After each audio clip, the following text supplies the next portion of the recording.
Olá pessoal, meu nome é Tairo e este será o nosso último vídeo da saga para construirmos um flip-flop D a partir de portas NAND.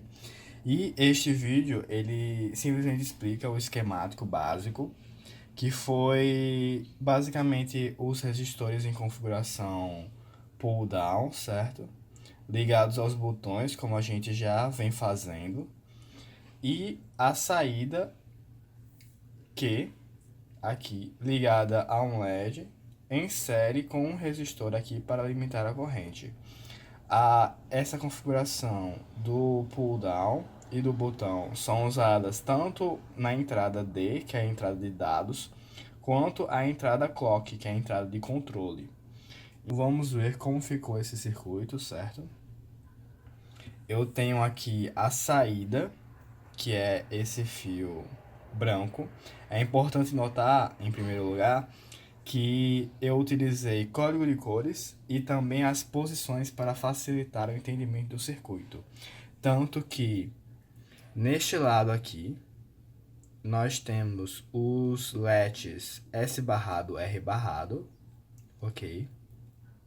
Neste lado aqui de cima, foi implementado o LED D, justamente com estes inversores aqui, porque o LED D precisa ter a entrada D também invertida, certo?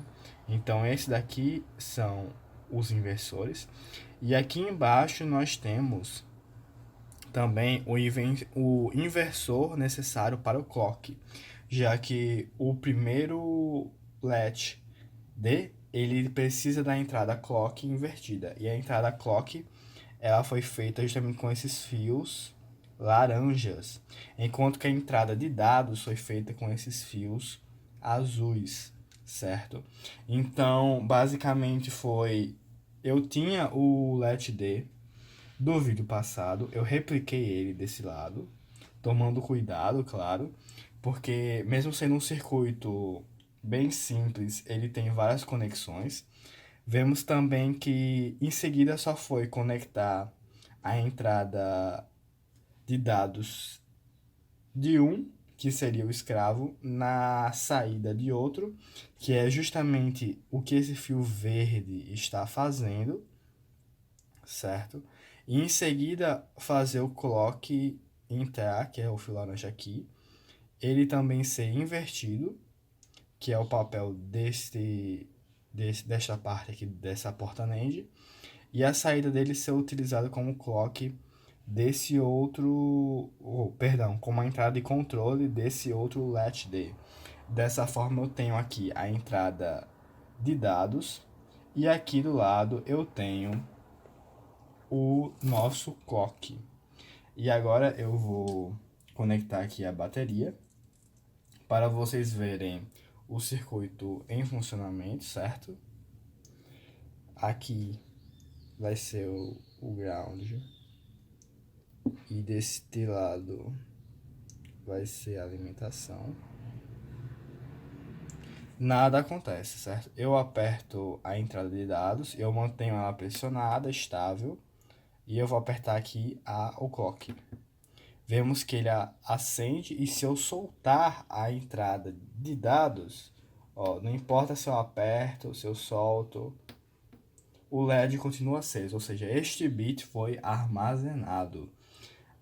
A não ser que eu cause outra subida de clock, que é quando eu aperto o botão de clock, simplesmente quando eu aperto, é que ele vai processar, vai olhar a entrada, ou seja, o escravo irá armazenar a informação que foi guardada pelo mestre.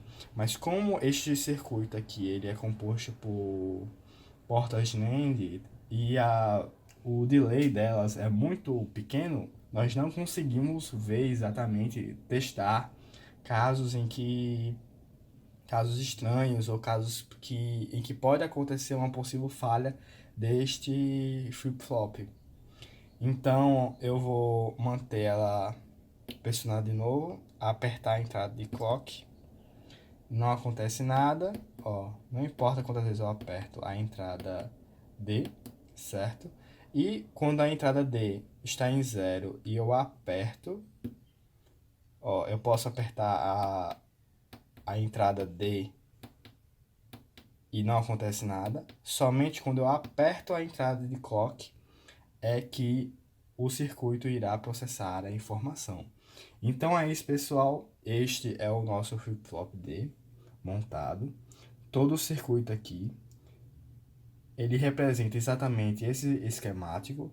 Eu utilizei essa grande caixa preta, essa grande abstração do flip-flop D, justamente porque ele é muito... Seria desenhar vários elementos que a gente já viu e já compreendeu, mas podemos ver que cada um deles foi necessário. Nós precisamos conhecer o comportamento da porta NAND, claro, assim como o nosso circuito integrado que implementa a porta NAND, que é o CD4011, e em seguida aprender diversos circuitos sequenciais de nível para chegarmos ao circuito sequencial sensível a subidas e descidas. Ou seja, através de circuitos de nível, nós conseguimos fazer um circuito sensível a subidas e descidas. Nesse caso, a subida, quando o clock ele vai de nível baixo para alto. Eu acho que eu ainda irei fazer outros vídeos com o CD4011, mas com certeza voltado a outro ou qualquer outra coisa, porque como vocês perceberam, fazer um flip-flop pegou muito espaço da protoboard. E nesse caso, a alternativa utilizada é justamente pegar um circuito integrado que implemente o flip-flop D, que é o caso deste CD. Não sei se vai dar para ele focar, certo? Se conseguir focar, é uma maravilha. Mas é o caso do CD 40175 ou 174. Este daqui é 175BE. Este circuito ele integrado, ele implementa 4 flip-flops e tem uma entrada de reset, ou seja, quando esta entrada vai para 0, eu acho, ou ele é um reset negativo, eu tenho que olhar o datasheet, mas essa entrada reset, ela consegue simplesmente zerar, passar o nível baixo para os 4 flip-flops que estão nela. Ou seja, aqui eu criei um com 3 portas NAND, ou seja, para criar 4 flip-flops eu necessitaria de exatamente 4 vezes 3, 12 portas NAND. Seria um espaço absurdo, ou seja, ao utilizar um circuito integrado especializado para esta função, eu consigo diminuir e realmente utilizar essas portas NAND para implementar circuitos combinacionais. Eu espero que vocês tenham gostado desta playlist, né, de como construir seu flip-flop a partir de portas NAND. E ela é basicamente uma playlist educativa mesmo, para você construir, ver e aprender como é construído mesmo o flip-flop D, porque na prática você raramente vai utilizar um circuito grande desse. Espero que vocês tenham adorado e também construído o seu flip-flop D, porque é muito legal. Você tem que ter o cuidado para também ser, além de ser organizado, conectar tudo bem certinho. E eu vejo vocês no próximo vídeo. Até lá!